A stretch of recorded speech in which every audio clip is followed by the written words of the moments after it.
श्री शिवाय नमस्तुभ्यम। आप सभी का हमारे चैनल आध्यात्मिक सागर में हार्दिक स्वागत है। भगवान भोलेनाथ और माता पार्वती की कृपा आप और आपके पूरे परिवार पर सदा बनी रहे। आज आप सुनेंगे शिव महापुराण की कथा का अध्याय 20।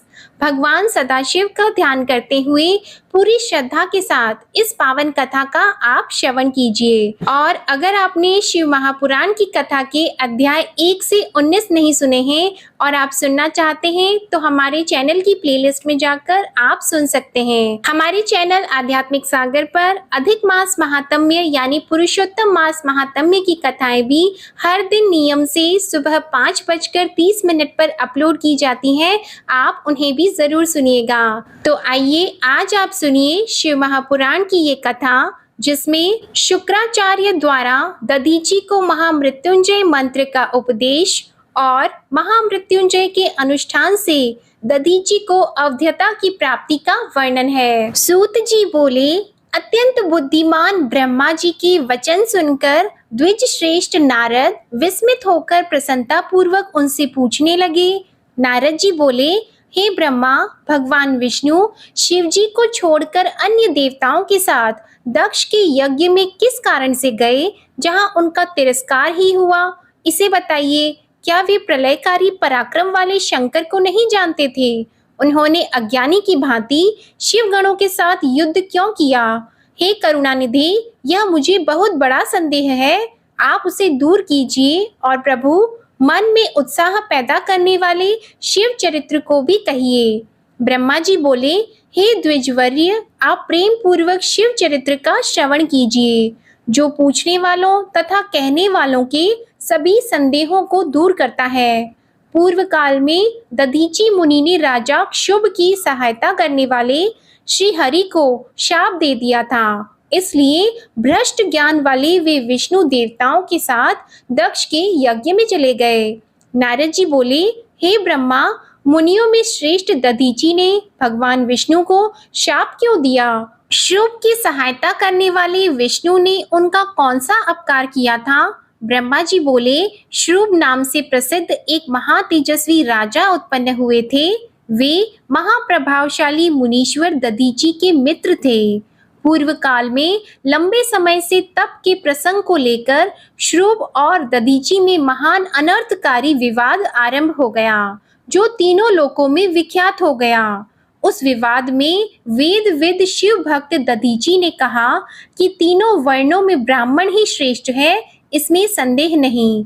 महामुनि दधीची की यह बात सुनकर धन के मद से विमोहित राजा श्रुभ ने इस प्रकार प्रतिवाद किया। श्रुभ बोले, राजा इंद्र आदि 8 लोकपालों के स्वरूप को धारण करता है और समस्त वर्णों और आश्रमों का स्वामी एवं प्रभु है, इसलिए राजा ही सबसे श्रेष्ठ है। राजा की श्रेष्ठता प्रतिपादन करने वाली श्रुति भी कहती है कि राजा सर्वदेवमय है, इसलिए हे मुनि, जो सबसे बड़ा देवता है वह मैं ही हूँ। अतः हे च्यवन पुत्र, राजा ब्राह्मण से श्रेष्ठ होता है।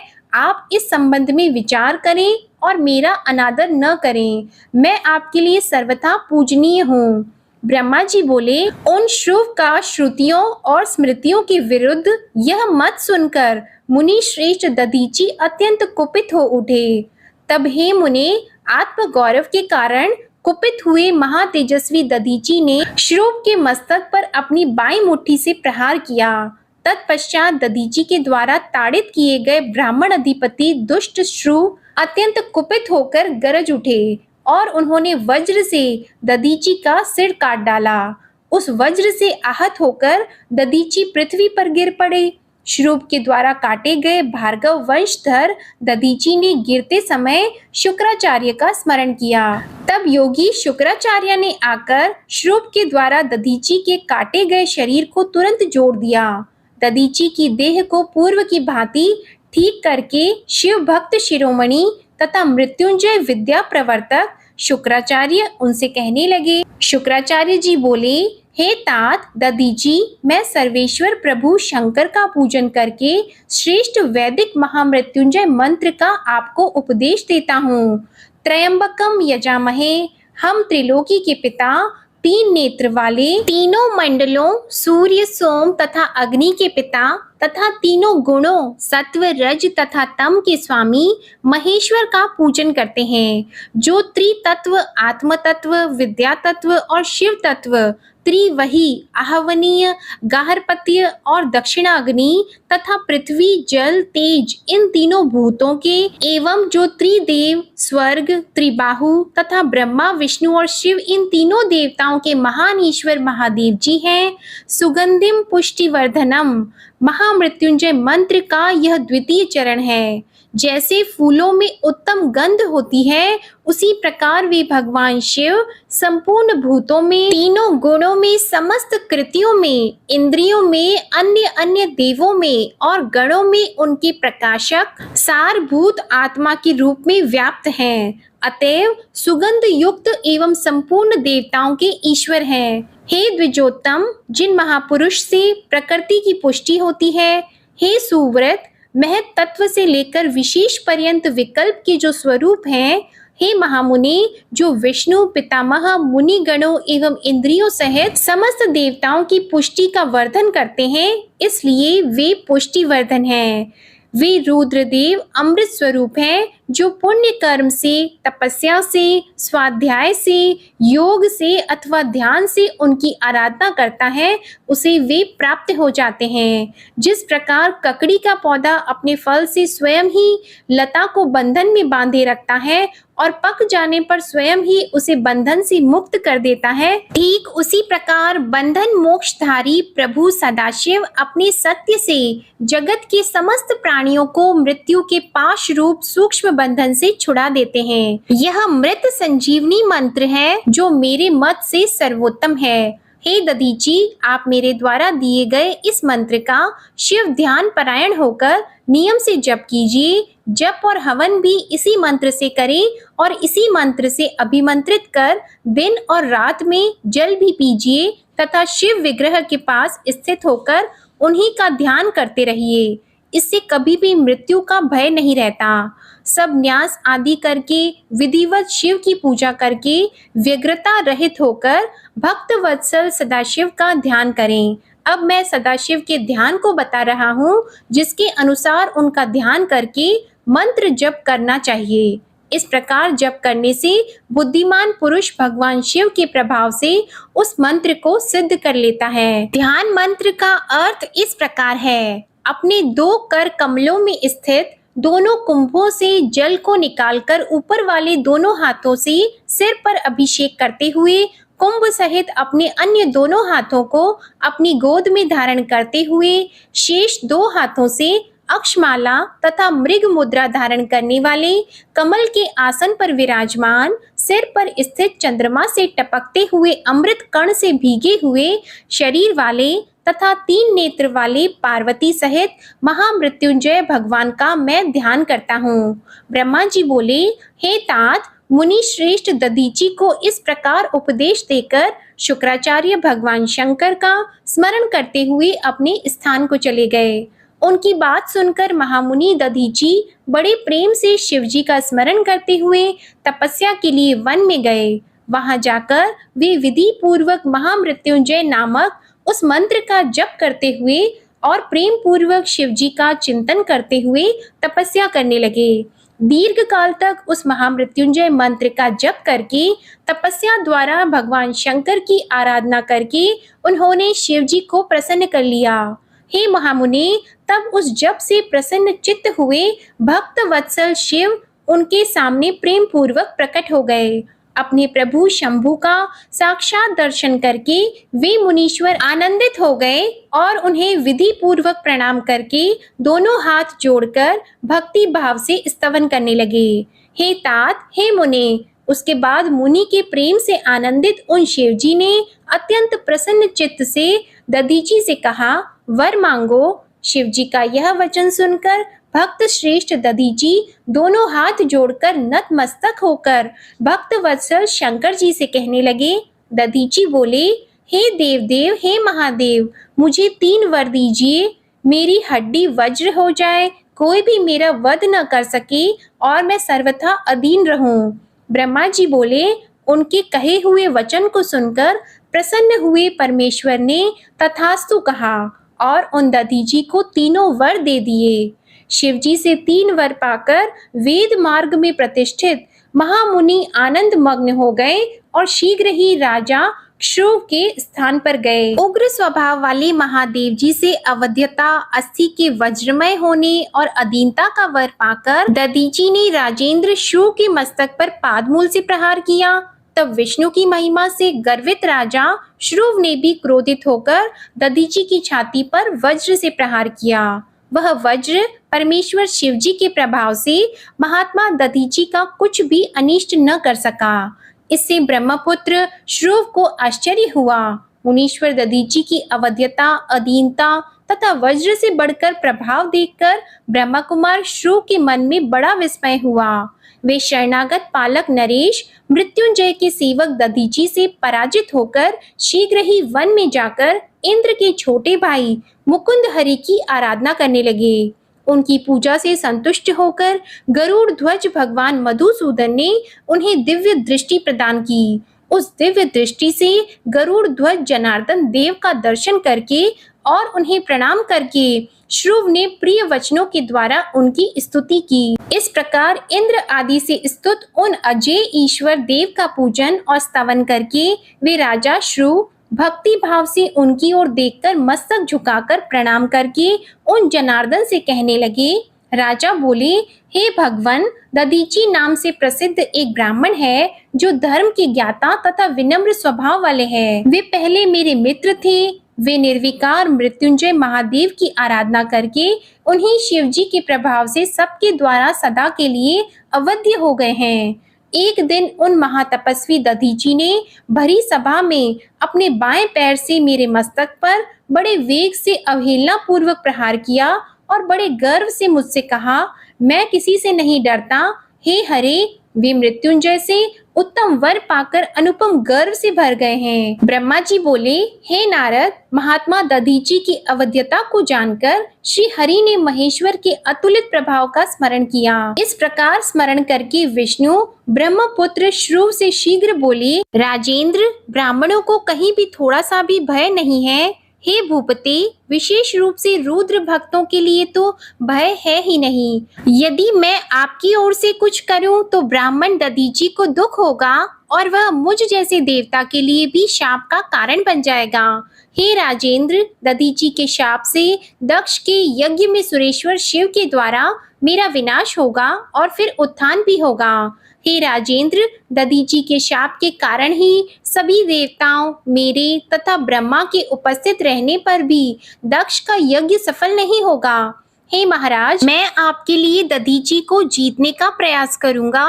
विष्णु जी का यह वचन सुनकर राजा क्षुभ ने कहा, ऐसा ही हो। इस प्रकार कहकर वे उस कार्य के लिए मन ही मन उत्सुक होकर प्रसन्नता पूर्वक वहीं ठहर गए। ब्रह्मा जी बोले, हे नारद, भक्त वत्सल भगवान विष्णु राजा क्षुभ के हित साधन के लिए ब्राह्मण का रूप धारण कर दधीची के आश्रम में गए।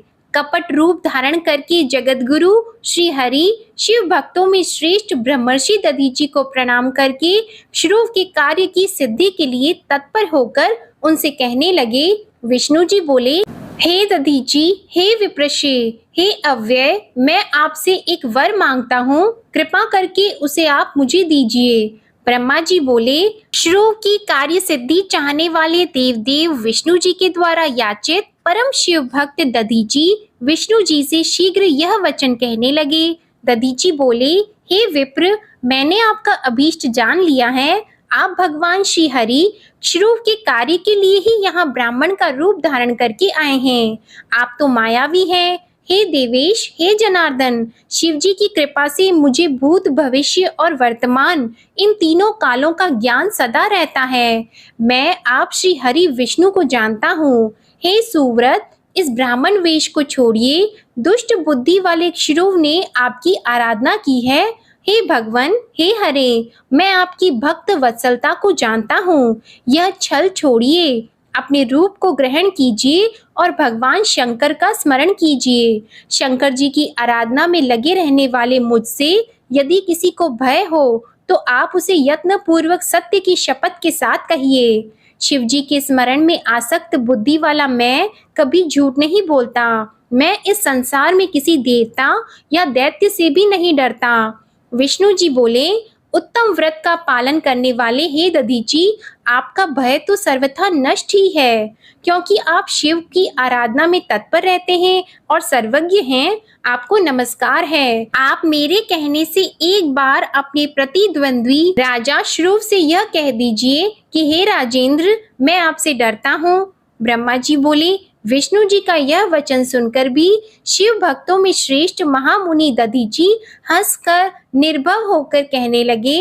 दधीची बोले, मैं पिनाकधारी देवाधिदेव शंभु के प्रभाव से कहीं भी किसी से किंचन मात्र भी नहीं डरता हूँ। ब्रह्मा जी बोले, उन मुनि का यह वचन सुनकर भगवान विष्णु जी क्रोधित हो उठे और वे मुनि श्रेष्ठ दधीची को जलाने की इच्छा से अपने चक्र को ऊपर उठाकर खड़े हो गए। राजा श्रुव के सामने ही ब्राह्मण पर चलाया जाने वाला उनका भयंकर चक्र शिव जी के प्रभाव से वहीं पर कुंठित हो गया। इस प्रकार उस चक्र को कुंठित हुआ देखकर दधीची हंसते हुए सत एवं असत की अभिव्यक्ति के कारणभूत भगवान विष्णु से कहने लगे। दधीची बोले, हे भगवान, आपने पूर्व समय में तपस्या के प्रयत्न से शिवजी से सुदर्शन नामक अत्यंत दारुण जिस चक्र को प्राप्त किया है, शिवजी का वह शुभ चक्र मुझे नहीं मारना चाहता है। तब भगवान श्री हरि ने क्रोधित होकर क्रम से सभी अस्त्रों को उन पर चलाया। इस पर दधीची ने कहा, अब आप ब्रह्मास्त्र आदि बाणों से तथा अन्य प्रकार के अस्त्रों से प्रयत्न कीजिए। ब्रह्मा जी बोले, दोषी के वचन को सुनकर भगवान विष्णु उन्हें अपने सामने अत्यंत तुच्छ मनुष्य समझकर क्रोधित होकर अन्य प्रकार के अस्त्रों का उन पर प्रयोग करने लगे। उस समय एकमात्र उस ब्राह्मण से युद्ध करने के लिए मूर्ख देवता भी आदर पूर्वक विष्णु जी की सहायता करने लगे। विष्णु पक्षी इंद्र आदि देवगण भी दधीची के ऊपर बड़े वेग से अपने अपने अस्त्र शस्त्र शीघ्र चलाने लगे। तब वज्र हुई अस्थियों वाले जितेंद्रिय दधीची ने शिवजी का स्मरण करते हुए मुट्ठी भर कुशा लेकर सभी देवताओं पर प्रयोग किया। हे मुनि, शंकर जी के प्रभाव से मुनीश्वर दधीची के द्वारा प्रयुक्त वह मुट्ठी भर कुशा काल अग्नि के समान दिव्य त्रिशूल बन गया। चारों ओर से जलता हुआ प्रलय अग्नि से भी अधिक तेज वाला तथा ज्वालाओं से युक्त वह शैव अस्त्र आयुधों सहित समस्त देवताओं को भस्म करने का विचार करने लगा। उस समय विष्णु इंद्र आदि मुख्य देवताओं के द्वारा जो अस्त्र छोड़े गए थे, वे सभी उस त्रिशूल को प्रणाम करने लगे। तब नष्ट पराक्रम करने वाले सभी स्वर्गवासी देवगण इधर उधर भागने लगे। मायावियों में श्रेष्ठ स्वामी विष्णु ही एकमात्र भयभीत होकर वहां स्थित रहे। तब पुरुषोत्तम भगवान विष्णु ने अपने शरीर से अपने ही समान हजारों एवं लाखों दिव्य गणों को उत्पन्न किया। हे देवर्षि, तदंतर भगवान विष्णु के वीरगण अकेले शिव स्वरूप दधीची से युद्ध करने लगे। तदंतर शिव भक्तों में श्रेष्ठ महर्षि दधीची ने रण में उन गणों के साथ वहां बहुत युद्ध करके सहसा उन सबको जला दिया। तब माया विशारद भगवान विष्णु महर्षि दधीची को विस्मित करने के लिए शीघ्र ही विश्व मूर्ति हो गए। ब्राह्मण श्रेष्ठ दधीची ने उस समय उन विष्णु के शरीर में हजारों देवता आदि को और अन्य जीवों को देखा। उस समय विश्व मूर्ति के शरीर में करोड़ों भूत, करोड़ों गण तथा करोड़ों ब्रह्मांड विद्यमान थे। इन सभी को देखकर दधीची मुनि जगतपति, जगत स्तुत्य, अजन्मा तथा अविनाशी उन भगवान विष्णु से कहने लगे। दधीची बोले, हे महाबाहो, आप माया को त्याग दीजिए। विचार करने से सब प्रतिभास मात्र प्रतीत होता है। हे माधव, मैंने भी हजारों दुर्विज्ञेय वस्तुओं को जान लिया है। अब आप निरालस्य होकर मुझ में अपने सहित ब्रह्मा, रुद्र तथा संपूर्ण जगत को देखिए। मैं आपको दिव्य दृष्टि देता हूँ। ब्रह्मा जी बोले। इस प्रकार कहकर भगवान शिव के तेज से पूर्ण शरीर वाले दधीची मुनि ने अपने शरीर में समस्त ब्रह्मांड को दिखाया। तत्पश्चात शिवकों में श्रेष्ठ बुद्धिमान दधीची मन में शंकर जी का स्मरण करते हुए निर्भय होकर देवेश भगवान विष्णु से कहने लगे। दधीची बोले, हे हरे, आपकी इस माया से अथवा मंत्र शक्ति से क्या हो सकता है? आप श्रेष्ठ कामना करके यत्न पूर्वक मुझसे युद्ध कीजिए। ब्रह्मा जी बोले, तब उन मुनि का यह वचन सुनकर विष्णु जी शिव जी के तेज से निर्भय होकर उन मुनि पर अत्यंत कुपित हो उठे। उस समय जो देवता भाग गए थे, वे भी प्रतापी दधीची से युद्ध करने की इच्छा से उन नारायण देव के पास आ गए। इसी बीच मुझे साथ लेकर राजा शुभ वहां आ गए। मैंने देवताओं तथा विष्णु जी को युद्ध करने से मना किया और कहा कि यह ब्राह्मण किसी से जीता नहीं जा सकता है। मेरी इस बात को सुनकर भगवान विष्णु ने मुनि के निकट जाकर उन्हें प्रणाम किया। उसके बाद वे श्रुव भी अत्यंत दीन होकर वहां मुनीश्वर दधीची के पास जाकर व्याकुल होकर प्रणाम करके प्रार्थना करने लगे। श्रुव बोले, हे मुनि श्रेष्ठ, प्रसन्न होइए। हे शिव भक्त शिरोमणि, आप प्रसन्न होइए। हे परमेशान, आप दुर्जनों के द्वारा सदा दुर्लक्ष्य हैं। ब्रह्मा जी बोले, हे नारद, उन राजा श्रुव की तथा देवताओं की यह बात सुनकर तपस्या निधि ब्राह्मण दधीची ने उन पर अनुग्रह किया। तदंतर विष्णु आदि को देखकर मुनि ने क्रोध से व्याकुल होकर मन से शिव जी का स्मरण करके विष्णु तथा देवताओं को शाप दे दिया। दधीची बोले, देवराज इंद्र सहित सभी देवता और मुनीश्वर तथा गणों के साथ विष्णु देव रुद्र की क्रोध अग्नि से ध्वस्त हो जाएं। ब्रह्मा जी बोले, इस प्रकार देवताओं को शाप देकर पुनः श्रुव की ओर देखकर मुनि ने श्रुव से कहा, हे राजेंद्र श्रेष्ठ, द्विज देवताओं और राजाओं से भी अधिक पूज्य होता है। हे राजेंद्र, ब्राह्मण ही बली और प्रभावशाली होते हैं। ऐसा स्पष्ट रूप से कहकर वे ब्राह्मण दधीची अपने आश्रम में प्रविष्ट हो गए।